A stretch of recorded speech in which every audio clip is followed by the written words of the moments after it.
गुजरात दौरे पर पहुंचे पीएम मोदी ने देश और प्रदेश के लिए कई परियोजनाओं का लोकार्पण और शिलान्यास किया। पीएम मोदी ने किए द्वारका नगरी के दर्शन। समुद्र के नीचे गहरे पानी में डूबकर किए द्वारका नगरी के दर्शन। पीएम मोदी ने रायबरेली को दी एम्स की सौगात। वर्चुअल माध्यम से गुजरात के राजकोट से यूपी का पहला एम्स समर्पित किया। प्रधानमंत्री पीएम करेंगे रोड ओवरब्रिज का शिलान्यास। 26 फरवरी को करेंगे शिलान्यास। ऑल इंडिया मुस्लिम जमात के राष्ट्रीय अध्यक्ष ने लोकसभा चुनाव के लिए मुसलमानों से की अपील। मौलाना साहबुद्दीन रिजवी ने कहा, चुनाव में पीएम मोदी का विरोध ना करें मुसलमान। हरियाणा के बहादुरगढ़ में इंडियन नेशनल लोकदल प्रदेश अध्यक्ष नफे सिंह राठी समेत 3 को ताबड़तोड़ गोलियों से भुना। आप देख रहे हैं के न्यूज, खबरों का सारथी। नमस्कार, स्वागत है आपका देश की बात में। मैं हूं आपके साथ विशाल पंडित। रुक करते हैं खबरों का।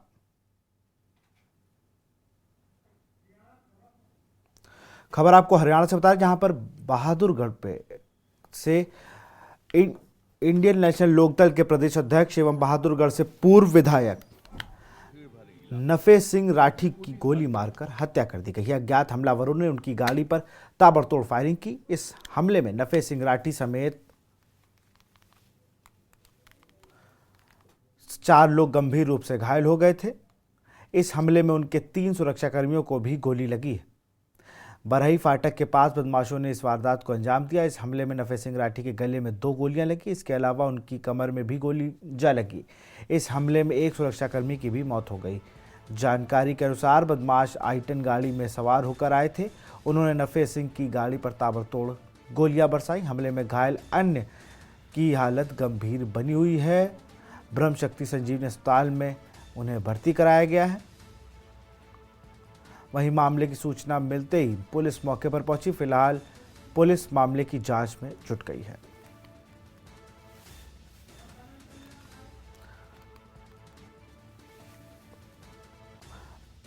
इंडियन नेशनल लोकदल के प्रदेश अध्यक्ष को गोलियों से भून दिया गया। बताते हैं आपको कि मात्र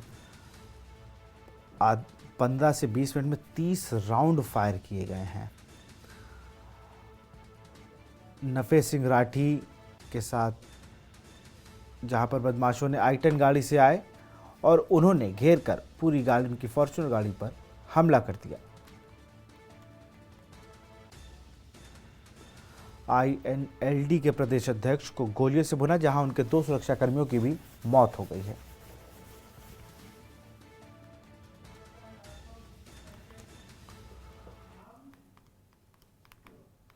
पूर्वी दिल्ली को लोग जमुना पार भी कहते हैं। शहर की आबादी का 20% हिस्सा इस इलाके में बसता है। भीड़ भाड़ वाले इस रास्ते में भीड़ भरे इलाके, टूटी फूटी सड़कें और कूड़े के ढेर से अनगिनत मुद्दे हैं जो यहां रहने वालों की जुबान पर है। इस रिपोर्ट में देखिए।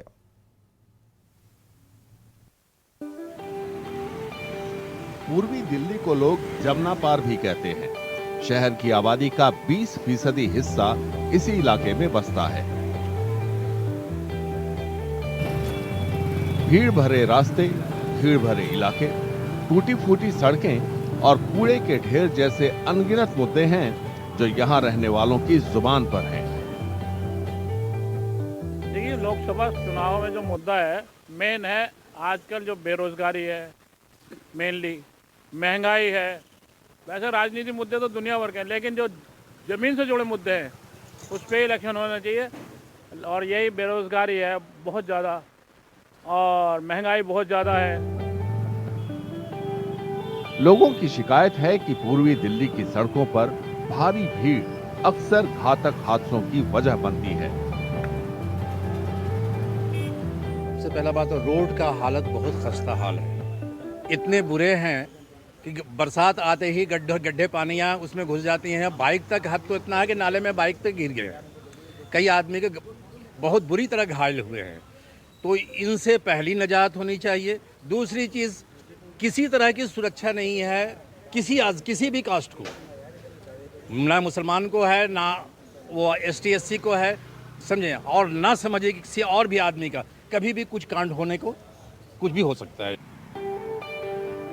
पार्किंग की कमी यहाँ रहने वालों की पुरानी सिरदर्दी है। एक और बड़ी समस्या रिहायशी इलाकों की असुरक्षा है। एक तो रोड्स बहुत टूटी हुई हैं। सबसे बड़ी समस्या जो लोग फेस कर रहे हैं स्ट्रीट डॉग्स की। स्ट्रीट डॉग्स इतने ज़्यादा तादाद में हो गए हैं कि बस उनको तो घर से निकलना भी डर लगने लगा कि रात के टाइम, और प्लस साथ में रोड्स टूटी हुई हैं, प्लस साथ में पार्किंग की बहुत बड़ी समस्या हो गई। तो एक मल्टी लेवल पार्किंग हम चाहते हैं कि जब कोई अब नया MP बन के आए तो मल्टी लेवल पार्किंग जरूर बनाए। तो अब यही हमारी मतलब एक अपने जनप्रतिनिधियों से और उनसे ये रिक्वेस्ट है कि प्री त्योहार के ऊपर थोड़ा ध्यान दें, पार्क्स को मेंटेन करें, स्ट्रीट डॉग्स का कुछ इलाज करें जिससे स्ट्रीट डॉग्स की तादाद कम हो, और साथ में अपना रोड्स नहीं बने। जैसे हमारा क्षेत्र है लक्ष्मी नगर, ये एजुकेशन हब बन चुका है, तो यहाँ पे लोगों ने अपने मकान बेच के या बिल्डरों ने बहुत सारे फ्लैट्स बना दिए हैं, हॉस्टल्स बन गए हैं, जिसमें हमारा उनसे ऑब्जेक्शन नहीं है कि हॉस्टल ना बनाए या उनको कोई प्रॉब्लम हो। प्रॉब्लम ये है कि उनके प्रति जो हम लोग जेन्युइन लोग बहुत पुराने से रह रहे हैं, हमारी सिक्योरिटी पे इफेक्ट आ रहा है। लोगों का कहना है कि बार बार शिकायत करने के बावजूद जाम नालियों की सफाई नहीं होती है, जिसका नतीजा बारिश के दिनों में सड़कों पर उपटे पानी के रूप में देखने को मिलता है। क्षेत्र में देखिए फिलहाल तो जो है पॉलिटिकल पार्टी तो जो है बड़े बड़े दावे करती हैं, लेकिन समस्या जो है वो बिल्कुल जस की तस वैसी की वैसी पड़ी हुई हैं। आप कूड़ा देख लो, कूड़ा पड़ा हुआ है, आप नालियाँ देख लो। मैंने कल भी एक कंप्लेंट की है अभी उसी इलाके की, अभी मेरे पास वीडियो है, अगर मैं आपको दिखा सकता हूँ। नालियाँ ऐसी भरी पड़ी हैं, सीवर है, सीवर वैसे ही जाम पड़े हुए हैं। अभी सीवर सफाई का काम उन्होंने जो है 15 के चौक पे करना चालू करा है। वहाँ पर देख लीजिए इतना रश रहता है, जाम रहता है कि कोई उस जाम को खुलवाने वाला भी नहीं है। वहीं हम आस पड़ोस के लोग मिलकर उस जाम को खुलवाते हैं। रोड डेली का वो है। इलाके में जो समस्या है वो दिल्ली सरकार की वजह से, तो दिल्ली सरकार उस पर पूरा ध्यान नहीं दे रही। जैसे हमारे विधायकों का फंड पूरा ना आना, उनके जो समय पर जो बिल हैं वो पास ना होना, ये इसकी वजह से हमें बहुत दिक्कतें आती हैं। ये तो समस्याएं बिजली पानी की तो रहती हैं ही उसमें, बाकी और जो जैसे अभी कैमरे लगे थे वो सारे वो कैमरे द्वारा बंद कर दिए गए हैं, और बहुत सारी समस्याएं हैं। अगर समस्याएं देखोगे बिजली पानी की तो है ही, और समस्याएं काफ़ी रहती हैं यहाँ पर। पूर्वी दिल्ली जिला यमुना नदी के पूर्वी तट पर बसा हुआ है। लोकसभा में यहाँ की नुमाइंदगी बीजेपी नेता और पूर्व क्रिकेटर गौतम गंभीर करते हैं। 18वीं लोकसभा के लिए आम चुनाव अप्रैल मई में होने के आसार हैं।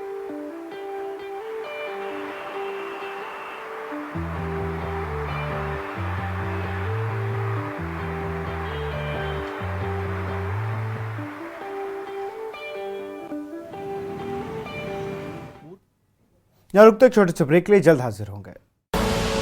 आप देख रहे हैं की न्यूज। ब्रेक के बाद आपका स्वागत है। 2024 के लोकसभा चुनाव की तारीखों का ऐलान जल्द किया जा सकता है। ऐसे में देश भर के वोटर अपने अपने इलाकों से जुड़े मुद्दों को उठा रहे हैं। बिहार के भोजपुर और रोहतास जिलों में वोटरों के पास तो मांगों की लंबी फहरिस्त है। देखिए इस रिपोर्ट में। 2024 के लोकसभा चुनाव की तारीखों का ऐलान जल्द किया जा सकता है। ऐसे में देश भर के वोटर अपने अपने इलाके से जुड़े मुद्दों को उठा रहे हैं। बिहार के भोजपुर और रोहतास जिलों में वोटरों के पास तो मांगों की लंबी फहरिस्त है। इनमें बेरोजगारी, खराब हेल्थ इंफ्रास्ट्रक्चर, ट्रैफिक जाम और किसानों से जुड़े मुद्दे शामिल हैं। रोहतास जिले के वोटरों के लिए बेरोजगारी अहम मुद्दा है। कई साल पहले बंद हो चुके डालमिया सीमेंट कारखाने को फिर से खोलने का वादा एक के बाद एक सांसदों ने किया है, लेकिन ये पूरा नहीं हुआ। इस बार के चुनाव में बेरोजगारी बहुत बड़ा मुद्दा रहेगा। पूरे बिहार में बेरोजगारी है। अब अपने यहाँ देखिए, अपने रोहतास जिला में देखिए तो हम लोगों के यहाँ बहुत बड़ा उद्योग पुंज था डालमिया है, जो वर्षों से बंद है। और हमेशा राजनेता जो हैं आश्वासन देते रहे। उन लोगों को इलाज के लिए या तो निजी क्लिनिक पर आश्रित रहना पड़ता है या तो अदर स्टेट में जाना पड़ता है। अगर कोई भी गंभीर रोग से ग्रसित हो जाए तो उसको सरकारी अस्पताल में कहीं भी इलाज नहीं हो पाता है। रोहतास जिले के किसान भी परेशान हैं। उनका कहना है कि उन्हें धान की फसल का सही दाम नहीं मिल पा रहा है। रोहतास जिला धान का कटोरा कहा जाता है, जिसमें किसानों को बहुत सारी परेशानी होती है। यहाँ ये स्थिति है कि धान उचित मूल्य पर हम लोगों को बिक नहीं रहा है, बिचौलियों को देने के लिए मजबूर हो जाते हैं। औने पौने दाम पर हम लोग बिचौलियों को दे देते हैं, जिससे किसानी का लागत भी हम लोगों को नहीं आ पा रहा है। इस बार लोकसभा में हम विकास के नाम पर वोट देंगे। रोहतास शहर से कुछ ही दूरी पर कैमूर है। यहाँ खराब रोड इंफ्रास्ट्रक्चर की वजह से गाड़ियों और विकास की रफ्तार बेहद धीमी है। लोग बेहतर रेल कनेक्टिविटी की मांग कर रहे हैं। हमारे जिले की खास करके मोहनिया एक जगह जो चांदनी चौक है, वहाँ की सबसे बड़ी समस्या है यातायात की, जाम की। तो इसको थोड़ा दुरुस्त कराया जाए। और जैसे कि हमारे दोनों ब्रिज जो है, नेशनल हाईवे का पुल और रेलवे का पुल जो रामगढ़ रोड में जाता है, वो दोनों डैमेज है। उसके चलते भी यातायात और यात्रियों को दोनों को दिक्कत होती है। और रही बात ट्रेन की, तो आरा रेलवे लाइन का अगर कुछ होता, आने वाली सरकार जो भी है, उनसे गुजारिश है कि उसके बारे में भी कुछ सोचें। हम लोग तो चाहें कि सारी समस्या को जितनी जल्दी सुधार किया जाए सरकार के द्वारा। इसलिए कि अब सोचिए कि यहाँ हर जगह शहर से बाहर NH का रोड गया है। यहाँ शहर के बीचों बीच छाती चीरते हुए गया हुआ है NH का रोड, जिससे शहर दो भागों में बट गया, न इधर का रहा न उधर का रहा। यहाँ न बाजार, कोई चीज़ विकसित नहीं हुआ। यहाँ के लोग में इतनी बेरोजगारी हो गई है NH के चलते, जिसका कोई हद हिसाब नहीं है। भोजपुर इलाकों के वोटरों का आरोप है कि तमाम राजनीतिक दलों के नेताओं ने हर चुनाव में मशहूर स्वतंत्रता सेनानी बाबू कुंवर सिंह के नाम का तो इस्तेमाल किया, लेकिन उनकी विरासत बचाए रखने की कोशिश ही नहीं की। देखिए, इसमें तो सच कहा जाए तो बाबू कुंवर सिंह का ये जिला, भोजपुर जिला, आरा हो या जगदीशपुर हो, बाबू कुंवर सिंह के नाम पर ही सारे पार्टी के लोग राजनीति करते हैं। लेकिन आज तक इनके नाम पर यहाँ पर्यटन स्थल घोषित तो नहीं हुआ। इसके पीछे भी कहीं ना कहीं से राजनीति दिखाई देता है। देखिए, वीर कुंवर सिंह जन्मस्थली है, जिसको पर्यटक स्थल होना चाहिए था। रेलवे लाइन भी 3 बार घोषणा हो चुका। 2008 में माननीय निवर्तमान रेल मंत्री लालू प्रसाद यादव जी के द्वारा इसकी सर्वे की शिलान्यास किया गया था। उन्होंने घोषणा किया था कि ये 2 साल में तैयार हो जाएगा, लेकिन उसके वो नहीं हो पाया। बिहार में लोकसभा की 40 सीटें हैं। 2019 के आम चुनावों में इनमें से 39 सीटें NDA यानी राष्ट्रीय जनतांत्रिक गठबंधन के उम्मीदवारों ने जीती थी।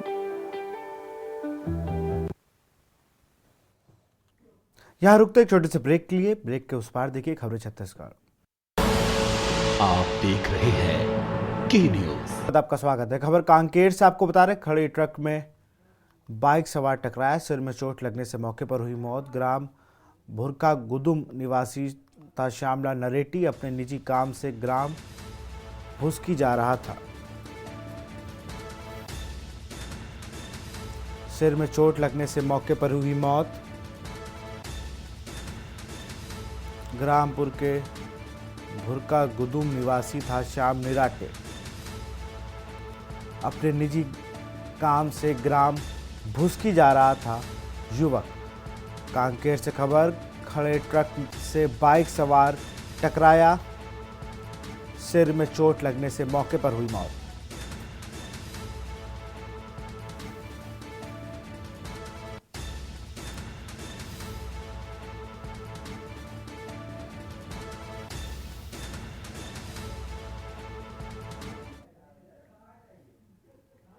खबर कांकेर से है, जहां पर लोकसभा चुनाव से पहले नक्सलियों और सुरक्षा बलों के बीच मुठभेड़ हुई।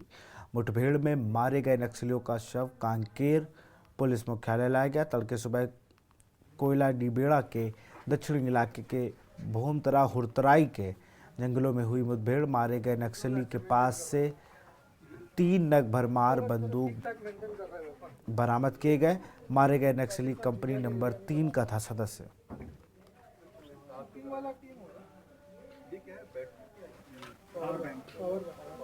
पुलिस द्वारा आज BSF और SSB के साथ संयुक्त ऑपरेशन किया गया है कोयली बेड़ा क्षेत्र में, और हुरातरई गांव के आसपास जंगलों में आज सुबह मुठभेड़ हुआ है, जिसमें 3 नक्सली मारे गए हैं और 3 भरमार इसमें जब्त हुआ है और अन्य सामग्री भी जब्त हुआ है।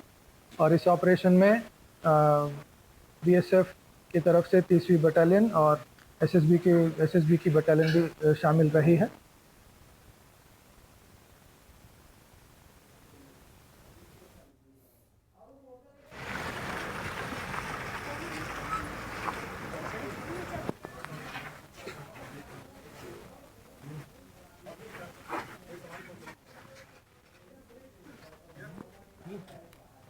अच्छा मेंटेन कर रहा है। यमुनानगर के चिचरौली नई अनाज मंडी में अटल किसान मजदूर कैंटीन का शुभारंभ हरियाणा के स्कूल शिक्षा वन एवं पर्यटन मंत्री कंवर पाल गुर्जर ने किया। इस मौके पर मार्केट कमेटी और भाजपा के पदाधिकारियों द्वारा स्कूल शिक्षा मंत्री का बुके देकर स्वागत किया गया। इसकी कमान स्वयं सहायता समूह द्वारा संभाली गई। स्कूल शिक्षा मंत्री ने कैंटीन में भोजन का स्वाद चखा और खाने की सराहना की। टाइम से पहले सरकार ने इस प्रकार की घोषणा की और बहुत सी मंडियों में और बहुत से शहरों में इस प्रकार की व्यवस्था कर दी। तो चिचरौली में आज ये व्यवस्था रही, इसमें 10 रुपये तो वही देगा जो भोजन करेगा और 15 रुपये हमारी मार्केट एक मंडी है उसकी तरफ से इसमें सहायता के रूप में दिया जाएगा। तो 25 रुपये में भोजन दिया जाएगा और बहुत अच्छी क्वालिटी का भोजन यहाँ पे मिलता है। और जो हमारे सहायता समूह हैं वो इसमें काम कर रहे हैं। मैं समझता हूँ कि बहुत सफल रहेगा और लोगों को इसका बड़ा लाभ होगा। भाई तो बहुत ही बढ़िया था। मैं तो इनसे कहा कि भाई अगर ऐसे ही खड़ा होगा तो आता है तब करता रहूँगा। बहुत यमुनानगर जगाधरी विधानसभा के गांव चूहड़पुर कला के विलेज नॉलेज सेंटर में कैबिनेट मंत्री कंवर पाल गुर्जर ने कार्यकर्ताओं के साथ पीएम नरेंद्र मोदी की मन की बात सुनी। मन की बात कार्यक्रम को लेकर कैबिनेट मंत्री कंवर पाल गुर्जर ने कहा कि प्रधानमंत्री की हर बात हमेशा प्रेरणा देने वाली होती है। उन्होंने कहा कि मन की बात कार्यक्रम में राजनीतिक बात नहीं बल्कि सामाजिक बातों को लेकर हर बार नया विषय लोगों के सामने लेकर आते हैं। पीएम के मन की बात कार्यक्रम के माध्यम से समाज में काफी सुधार हुआ है। पे खड़े होकर ना कर सकते हैं। कोई कीड़ा मकोड़ा अगर खेत के अंदर है उससे हमें सावधानी भी बरतनी रहेगी, कोई दिक्कत नहीं हो सकती। यहाँ रुकते एक छोटे से ब्रेक के लिए जल्द हाजिर होंगे। आप देख रहे हैं के न्यूज खबरों का। ब्रेक के बाद आपका स्वागत है। मंडला के बिछिया थाना क्षेत्र में एक ज्वेलरी शॉप से चोरी के मामले में पुलिस ने 4 छात्र चोरों को गिरफ्तार किया है। चोरी ने ज्वेलरी शॉप से 8,60,000 रुपए के सोना चांदी के जेवर पार किए। पुलिस ने चोरी की घटना के महज 24 घंटे के में चोरों को गिरफ्तार किया है। एक निजी ज्वेलरी शॉप से लाखों रुपए के सोना चांदी के जेवर चोरों ने पार कर दिए थे, जिस पर पुलिस अधीक्षक द्वारा एक टीम गठित की गई थी। पुलिस द्वारा सीसीटीवी कैमरे खंगाले गए, जिस पर कुछ संदेहियों को देखा गया। पुलिस को जानकारी लगी कि आरोपी छत्तीसगढ़ बिलासपुर में देखे जा रहे हैं, जिस पर पुलिस ने मौके पर पहुंचकर 4 आरोपियों को गिरफ्तार कर लिया।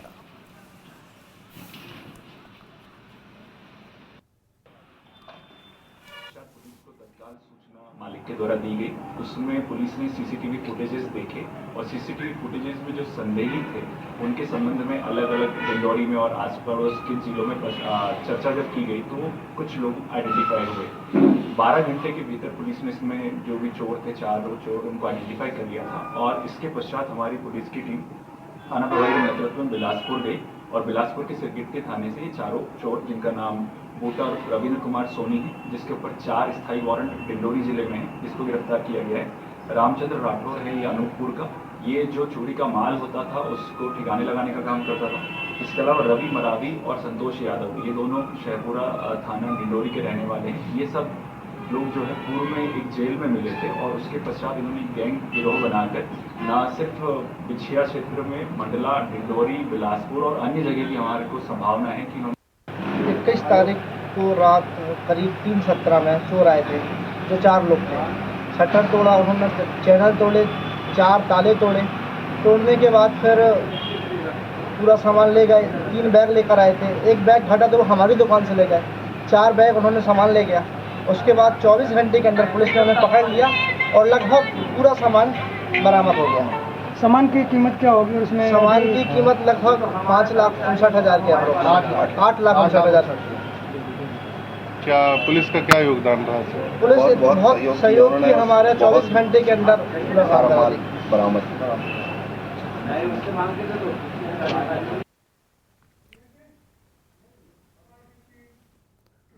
रविवार को मीरापुर में लोकदल के राष्ट्रीय महासचिव और बिजनौर लोकसभा सीट से उम्मीदवार चौधरी ब्रिजेश सिंह द्वारा एक विशाल विजय संकल्प महारैली का आयोजन किया गया, जिसमें भारी संख्या में ट्रैक्टर लेकर लोग पहुंचे।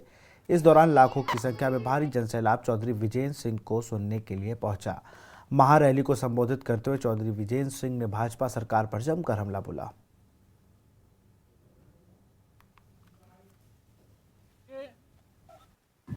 आप सब लोग गवाह हैं, जो जनसैलाब लोकदल पार्टी के पक्ष में, जो सर्व समाज आज यहाँ पर इकट्ठा है, वो पूरा बिजनौर लोकसभा से आया है और सब यही चाहते हैं कि अब परिवर्तन होना चाहिए।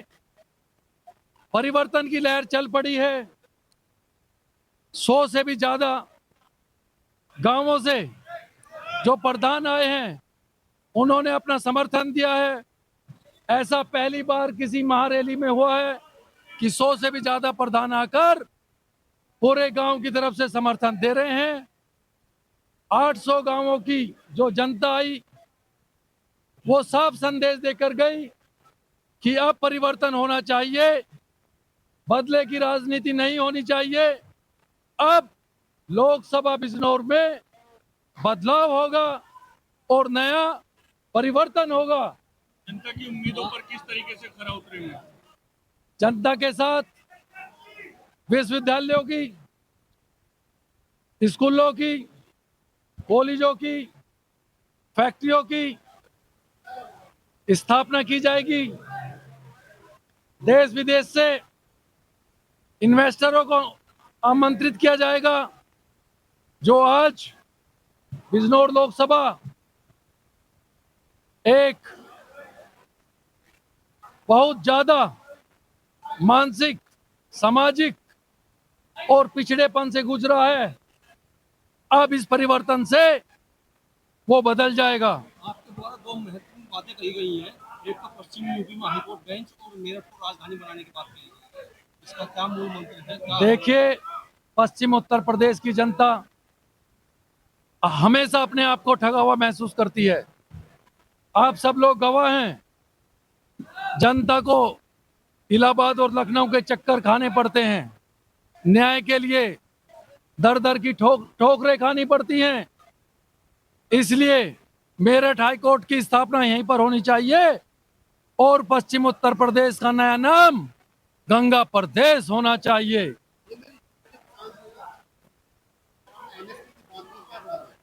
देखिए, मैं सरकार से, दिल्ली सरकार से कहना चाहूंगा, पूरे किसान भाइयों की तरफ से, लोकदल पार्टी की तरफ से, किसान कोई भीख नहीं मांग रहा। आप महंगाई दर के हिसाब से उसका रेट तय करें और उसको अपने स्वाभिमान के साथ समझौता ना करने दे।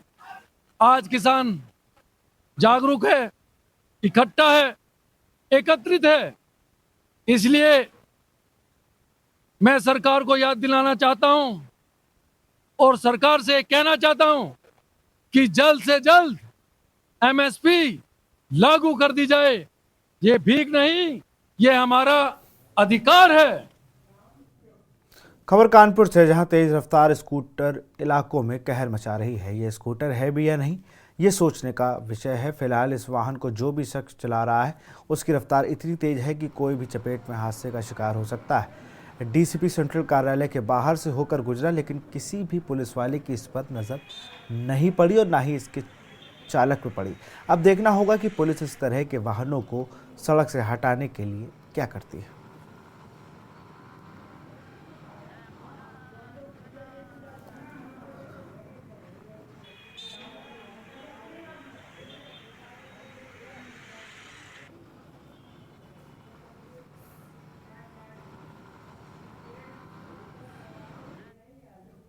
यहाँ रुकते छोटे से ब्रेक के लिए, जल्द हाजिर होंगे। आप देख रहे हैं के न्यूज, खबरों का सारथी। यूपी के डिप्टी सीएम केशव प्रसाद मौर्य का दौरा रद्द, राजस्थान में प्रस्तावित दौरे के कारण कार्यक्रम रद्द। कार्यक्रम में खतौली से भाजपा विधायक रहे मौजूद विक्रम सैनी पूर्व विधायक ने छात्रों को किया सम्मानित। कार्यक्रम में खतौली से भाजपा विधायक रहे मौजूद विक्रम सैनी पूर्व विधायक ने छात्रों को किया सम्मानित। लक्सर से खबर, यूपी के डिप्टी सीएम केशव प्रसाद मौर्य का दौरा रद्द।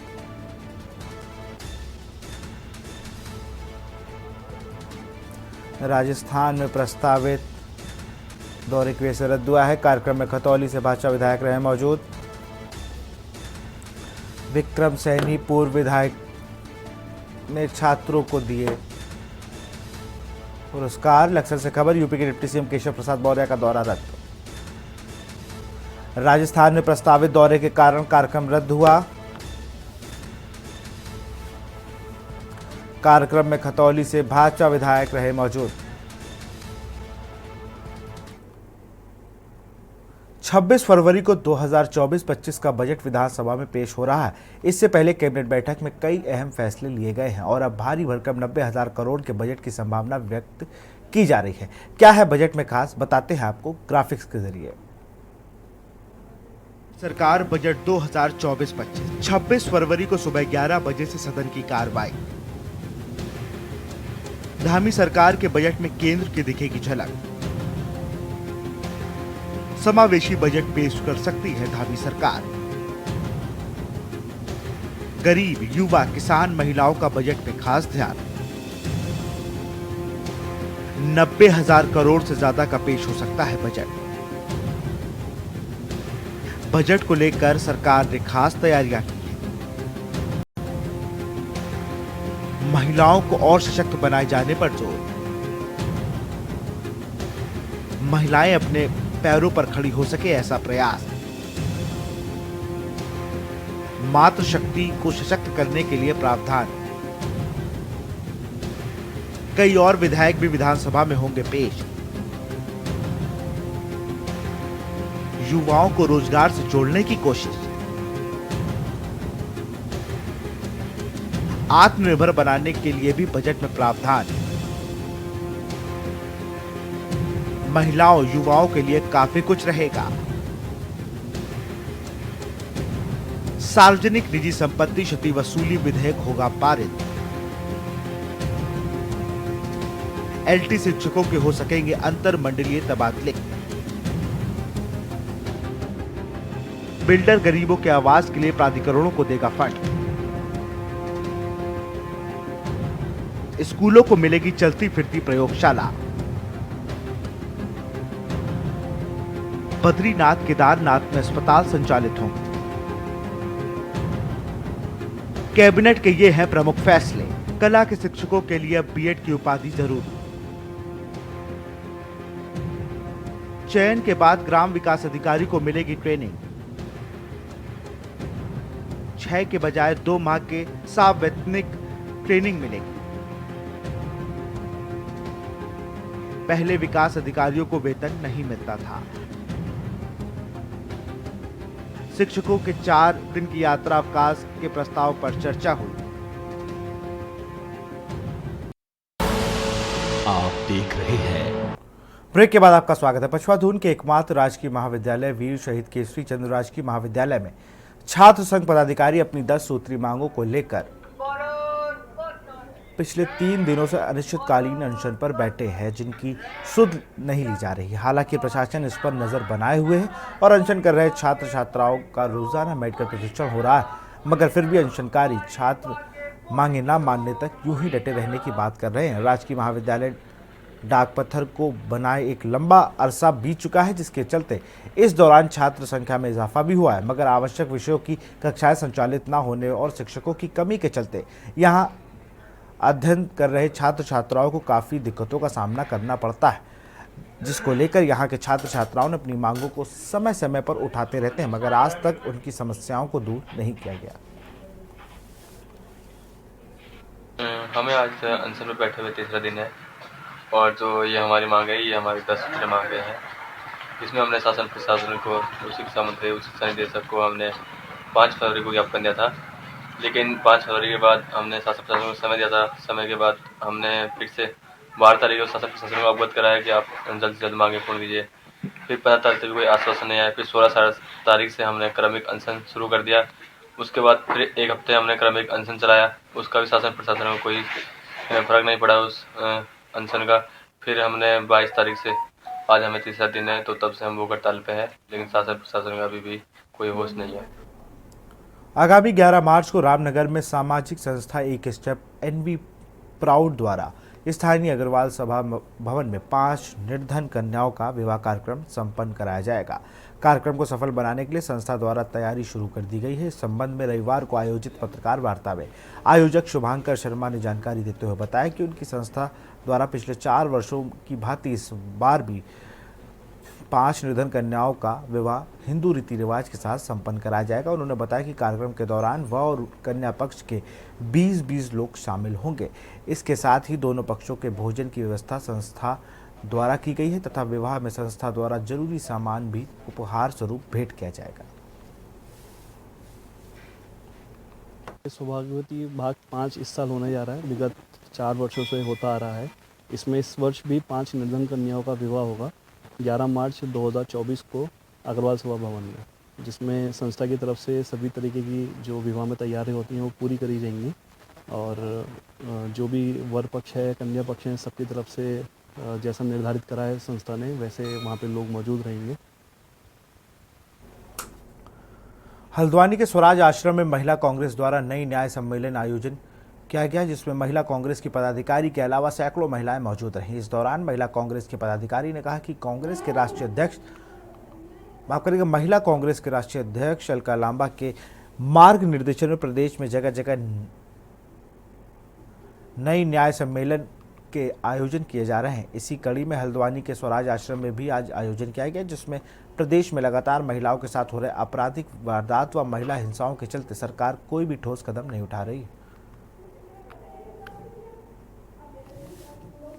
प्रदेश में महिलाओं के हमारे पूरे उत्तराखंड में नारी न्याय सम्मेलन हर जिले हर ब्लॉक और हर नगर में हमारे ये कार्यक्रम चल रहे हैं और महिलाओं को सशक्त किया जा रहा है। कहीं पे महिला को कोई भी व्यक्ति या विपक्ष कमजोर ना समझे। महिला शक्ति सबसे बड़ी शक्ति है। पूरे उत्तराखंड को बनाने में महिलाओं का अहम भूमिका रही है और महिला हर चीज़ के लिए तैयार है। जया कर्नाटक, वरिष्ठ उपाध्यक्ष, महिला कांग्रेस। ये जो नारी न्याय सम्मेलन हमने यहाँ पे किया हुआ है, हमारे राहुल गांधी जी ने एक नारी न्याय यात्रा निकाली हुई है जो पूरे देश में वो चल रही है। ये तब तक चलेगी जब तक नारी को हक नहीं मिलेगा, चाहे वो हमारी देश की महिला हो, प्रदेश की महिला हो, सारी महिलाओं को न्याय मिले। इसके लिए हमने ये न्याय सम्मेलन शुरू किए हैं। ये हर नगर में, पूरे प्रदेश भर में, पूरे देश में चल रहे हैं। इसमें हमारा है कि बहुत सारे इसमें प्रोग्राम हैं। महिला सशक्तिकरण के लिए हमने इसमें प्रोग्राम रखा हुआ है जिसमें महिलाओं को सशक्त किया जाएगा। देखिए, प्रदेश के हर जगह में महिला कांग्रेस की राष्ट्रीय अध्यक्ष आदरणीय अलका लांबा जी के नेतृत्व में ये आयोजन हर जगह किया जाना है। रानीखेत वगैरह जगह में ये हो चुका है, आज हमारे क्षेत्र में भी हुआ है। ये इसलिए हुआ है कि महिलाओं के साथ आए दिन जो छेड़छाड़, बलात्कार, अपहरण जैसे मामले सुनने को आ रहे हैं और कितनी लड़कियों के साथ ये घटना हो भी चुकी है जिनको अभी तक न्याय नहीं मिल पाया है। उसको चलते कहीं भी महिलाएं सुरक्षित नहीं है और इन महिलाओं की इसी सुरक्षा को चलते आज ये महिला नारी न्याय सम्मेलन जिनका आयोजन किया गया है। देहरादून विधानसभा भवन में होने जा रहे विधानसभा के बजट सत्र के दौरान सुरक्षा संबंधी पुख्ता इंतजाम किए जाने आप देख रहे हैं के न्यूज़, खबरों का सारथी। ब्रेक के बाद आपका स्वागत है। धामी सरकार लोकसभा चुनाव से पहले देहरादून में बजट सत्र आयोजित करने जा रही है। सरकार ने इसके लिए सभी तैयारियां पूरी कर ली हैं। विधानसभा अध्यक्ष रितु खंडूरी की अध्यक्षता में हुई बैठक में सत्र की सुरक्षा व्यवस्था समेत तमाम मुद्दों पर चर्चा की। बता दें कि धामी सरकार विधानसभा में आगामी वित्तीय 2024-25 के लिए करीब 90,000 करोड़ रुपए का बजट पेश कर सकती है। 26 फरवरी से विधानसभा बजट देहरादून में शुरू होगा। वहीं चुनाव से पहले शुरू हो रहे बजट सत्र के बेहद हंगामेदार रहने के आसार हैं। दरअसल कांग्रेस विधानसभा बजट सत्र 2 सप्ताह से अधिक समय तक चलाने की सरकार से मांग कर रही है। इसके साथ ही कांग्रेस बजट सत्र को देहरादून में कराने का भी विरोध कर रही है। कांग्रेस ने बजट सत्र दून में कराने के फैसले के खिलाफ मोर्चा खोलने का निर्णय ले लिया है। कांग्रेस सदन से सड़क तक सत्ता पक्ष को घेरने की तैयारी में है। देखिए इस रिपोर्ट में।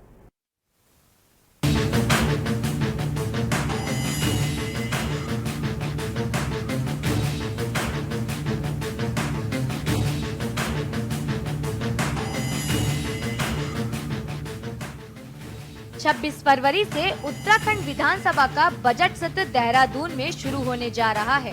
सरकार ने सत्र के लिए सभी तैयारियां पूरी कर ली हैं।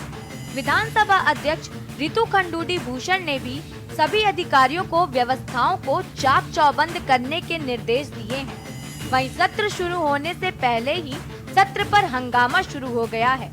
दरअसल कांग्रेस विधानसभा का बजट सत्र 2 सप्ताह से अधिक समय तक चलाने की सरकार से मांग कर रही है। इसके साथ ही कांग्रेस बजट सत्र को देहरादून में कराने का भी विरोध कर रही है। कांग्रेस ने बजट सत्र दून में करने के फैसले के खिलाफ मोर्चा खोलने का निर्णय लिया है। कांग्रेस सदन से सड़क तक सत्ता पक्ष को घेरने की तैयारी में है। देखिए, सुरक्षा की बैठक होती है, इसमें हम ये देखते हैं और प्रयास करते हैं कि किस तरह से विधानसभा हमारा सत्र चल रहा है वो सुचारू रूप से चले, ढंग से चले, हमारे जनता को भी दिक्कत ना हो, लोगों को भी दिक्कत ना हो, सब अच्छे से सत्र चले, सौहार्दपूर्ण वातावरण में सत्र चले। तो तैयारी, चाहे पानी हो, बिजली हो, लॉ एंड ऑर्डर हो, किस तरह से चीज़ें व्यवस्थित रहें सत्र को चलाने में, उसकी आज ही बैठक। बिल्कुल हमारी अभी जो पुलिस अफसरान यहाँ पहुँचे थे वो उसको ड्रिल है, एक उनको पता है किस तरह से सुचारू रूप से व्यवस्थाएं रखनी है, चाहे वो ट्रैफिक की हो, चाहे वो लॉ एंड ऑर्डर की हो, चाहे जो एजिटेशंस होते हैं उनकी हो, वो उनको प्रक्रिया पता है, उन्हें ड्रिल पता है। आने वाला विधानसभा सत्र की तैयारियां हैं और अभी अधिसूचना तो जारी नहीं हुई है, लेकिन पता चल रहा है कि 26 तारीख से विधानसभा का सत्र है। पहले तो हम ये मांग करेंगे विधानसभा का जो बजट सत्र है उसकी अवधि लंबी रखी जाए, क्योंकि बजट सबसे महत्वपूर्ण है। उसमें पहले दिन माननीय राज्यपाल साहब का अभिभाषण होता है तो एक दिन कुछ कार्य नहीं होता, उसके अगले दिन से बजट पेश होगा शाम को, तो उसके बाद तीसरे दिन बजट पर सामान्य चर्चा होगी। तो सामान्य चर्चा के लिए 70 हम सब विधानसभा के हम सदस्य हैं, तो 70 विधानसभा के सदस्य चर्चा करेंगे, तो उसके लिए लगभग 2 दिन चाहिए। और सामान्य बजट पर चर्चा के बाद विभागवार बजट पर चर्चा के लिए 4-5 दिन चाहिए। मैंने कहा ना, कांग्रेस को पहले तो अपने उन विधायकों को पूछना चाहिए कि उन्होंने ये पत्र संसदीय कार्य मंत्री या विधानसभा अध्यक्ष को क्यों दिया, और वो तो पहले उन पर कार्रवाई करें और दूसरे विषय पर सोचे। ये केवल राजनीतिक इशू बनाना, ये कम से कम अब जब मुद्दा विहीन कोई दल हो जाता है तो जो चुनाव के दृष्टि के विषय हैं उन विषयों को एक प्रकार वो तिलांजलि दे देते हैं, और ऐसे विषय जिस विषय में उनका स्वयं का इन्वॉल्वमेंट है। वहीं एक तरफ जहां कांग्रेस सत्र की अवधि बढ़ाए जाने की सरकार से मांग कर रही है, तो वहीं दूसरी ओर कांग्रेस बजट सत्र को देहरादून में कराने के सरकार के फैसले का भी विरोध कर रही है। कांग्रेस ने सरकार के इस फैसले के विरोध में 27 फरवरी को गैरसैंण में प्रतीकात्मक विधानसभा सत्र आयोजित करने का भी फैसला लिया है। कांग्रेस प्रदेश अध्यक्ष करण मेहरा का कहना है कि धामी सरकार ठंड के नाम पर गैरसैंण में सत्र करने से बच रही है। ऐसे में कांग्रेस गैरसैंण में जन भागीदारी से प्रतीकात्मक विधानसभा का आयोजन कर भू कानून, अंकिता हत्याकांड, बेरोजगारी, महिला अपराध, पलायन, बिगड़ती कानून व्यवस्था, भर्ती घोटाले, अग्निवीर भर्ती समेत तमाम मुद्दों पर चर्चा करेगी। बता दें कि धामी सरकार ने पक्ष विपक्ष के विधायक द्वारा पत्र लिखकर गैरसैंण की बजाय देहरादून में कराने का अनुरोध किया था, जिसके बाद सरकार ने सत्र देहरादून में कराने का फैसला लिया है। कि लोगों में अवेयरनेस आए, जो शहीद हुए, जो हमारे आंदोलनकारी थे, उनके सपनों का उत्तराखंड हो, और सरकार को शर्म आए, क्योंकि एक तरफ नेता प्रतिपक्ष और आदरणीय प्रीतम सिंह जी कार्यमंत्रणा से इस्तीफा देते, उनकी बात नहीं सुनना जाती। दूसरी तरफ विधायकों के दस्तखत का बहाना बना के सत्र गैरसैंण ना करके देहरादून किया जा रहा है, जो अपने आप में शर्मनाक है। और ये हमारे जो शहीद हुए लोग हैं, जो आंदोलन। आप देख रहे हैं के न्यूज़, खबरों का सारथी।